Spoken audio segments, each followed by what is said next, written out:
जैसे 2300 रुपये है, धान का 2300 कुछ है, गेहूँ का 2100 कुछ है, तो ऐसे ही गन्ने का है 300 कुछ। तो ये जो रेट है हमें सरकार तय करती है, और हमें जब रेट से कम कहीं मिलता है तो हम सोचते हैं यार ये क्यों नहीं मिल रहा है, हमें सिर्फ से। इसी के लिए किसान इकट्ठे होते हैं। जहाँ किसी की कम ज़मीन है, मान लो किसी ने टमाटर बोया, तो टमाटर आपने देखा सीजन आता है तो उसका रेट डाउन हो जाता है। तो हम कोशिश करते भी MSP दो, यानी कि जब फसल आए रेट उसका डाउन ना, उसको उसका फसल का दाम मिल जाए। यानी कि अगर 100 रुपये लागत आई है तो 150 रुपये तो उसको मिले। अगर पूरा कोई किसानी पे डिपेंड हो तो वो मेरे ख्याल से गुजारा नहीं कर सकता, जब तक कोई अलग से वो कार्य नहीं करता, अलग से कोई दुकान ना हो, कोई दुकान ना करे, कुछ और रोजगार ना करे, तो मेरे ख्याल से गुजारा नहीं होता। तो एक तो इस पर अपन ने काम करना। दूसरा जो तहसीलें हैं, कोई चाहता है पटवारी से काम है, कानूनगो से काम है, तहसीलदार से काम है, तो कई बार ऐसा देखने को मिलता है एक आदमी का सुनता नहीं। जब हम संगठन से जुड़े होंगे तो हमें ये पता होगा कि यार हमारे पास एक संगठन है जो हम इकट्ठा होकर आवाज़ अपनी उठा सकते हैं। और ऐसा शास्त्रों में वर्णन कि कलयुग में संगठन की चला करेगी एक आदमी की सुनवाई। देखो जिसको भी वोट देते हो, जिस पार्टी से भी जुड़े हो, कोई भी पार्टी आपके काम नहीं आती। वोट लेने के बाद कोई भैया दिखाई नहीं देता, ये आप नोट कर लो। मैंने तो वोट नहीं लेनी, फिर भी सोचो मैं किस तरह का आदमी हूँ जो घर घर जाके लोगों के हक की बात कर रहा हूँ। मैंने कुछ लेना तो नहीं आपसे, हम वोट तो नहीं मांगने आए, हम ये तो नहीं कहते भी आपसे वोट लेंगे। केवल हम ये कोशिश कर रहे हैं कि आपको आपका हक मिले, आपको नीचा देखना ना पड़े, किसी को बाबूजी कहना ना पड़े, किसी के दर पे जाके आप खड़े ना हो, तल्ले ना करो किसी के। और हम जात पात भी नहीं मानते, हमें तो सब मनुष्य नजर आते।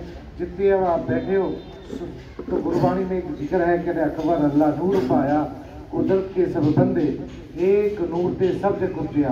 कौन भले को मंदे, कहते एक ही नूर से सारी उत्पत्ति हुई है, एक ही परमात्मा से, एक ही ब्रह्म से सब उत्पत्ति हुई है, दूसरे से हुई नहीं है। जितने भी अवतार पैगंबर जितने भी औलिया यहाँ पर आए हैं वो सब मालिक ने भेजे हैं, हम जैसे जीवों को उतारने के लिए, समझाने के लिए। जिनको समझ आती है वो अच्छे रास्ते पर चलते हैं। देखो स्कूल में अपने बच्चों को सभी पढ़ाने देते हैं पर सभी पास नहीं होते, और जिनको समझ आती है कि मैंने कुछ करना है तो वो गरीब का बच्चा भी अधिकारी बन जाता है। ऐसी आध्यात्मिक खेल है। जिसको प्यार हो जाता है परमात्मा से और कोशिश करता है कि मैं आया हूँ संसार में एक तो भले कार्य करके जाऊँगा और ईश्वर की भक्ति करूँगा, वही मेरा मालिक है, वही मेरा रखवाला है, सांस देके मुझे वही जिंदा रख रहा है। हम फिर गलत कार्य नहीं करते। ऐसा कोई हमने है जो जिंदा यहाँ पे रहेगा? कोई दावा ठोक सकता है अपने से? ये भी दावा कोई ठोक सकता है कि मैं इतने दिन रहूँगा?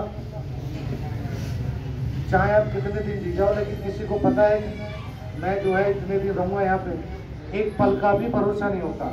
रात को सोते सुबह का भरोसा नहीं होता। तो फिर क्यों ना अच्छे कार्य हम करें। जगह मंदिर की है, मंदिर हो, मस्जिद हो, गुरुद्वारा हो, सभी उस इबादत के लिए होते हैं परमात्मा की। चाहे कोई मूर्ति को स्थापित करके अच्छे कर्म कर रहा हो, क्योंकि मॉडल हो जाते हैं। जैसे राम आए, कृष्ण आए, वो आध्यात्मिक व्यक्ति थे, पुरुषोत्तम थे, त्रेता में आए पुरुषोत्तम राम, क्योंकि मंदिर पे खड़े हैं हम तो सोच रहे हैं कि आध्यात्मिक की बात करें, ठीक है। तो उन्होंने सबने अच्छे कार्य किए, आज भी हम उनका गुणगान करते हैं, आज भी हम गुणगान करते हैं। ऐसे ही सारे लोग पैगंबर आए, उन्होंने अरबी भाषा में कुरान में उस अल्लाह की, उस परमात्मा की इबादत की बातें की। गुरबाणी में गुरु नानक साहिब आए, और भी संत रविदास, कबीरदास, नामदेव जी, भक्त, ये सारे हुए हैं। 35 है गुरबाणी में, उन्होंने इबादत की, मालिक को पाया, मालिक के अंदर दर्शन किए, फिर सारी उम्र उसकी इबादत में निकाल दी। उन्होंने हमें संदेश दिया ये मार्ग है ईश्वर का पाने का। तो ये मानस की एक जात सभी पहचानो, सभी मानस की एक जात पहचानो। तो ऐसा मेरी बातें समझ में आ रही हैं आपको? आ रही है? ऐसा तो नहीं ऊपर से निकल रही होगा, ठीक है जी। तो इस गांव में आज मेरे कदम पड़े हैं, मैं आया हूँ। मैं ये कोशिश करूँगा एक तो आज से आप जितने लोग बैठे, जितनों को समझ आए, चाहे मेरे ख्याल से आप 50 बैठे हैं, उनमें से 5 को भी समझ आए तो बहुत बड़ी बात है, ठीक है ना जी। 5 को ये समझ आए कि आज से हम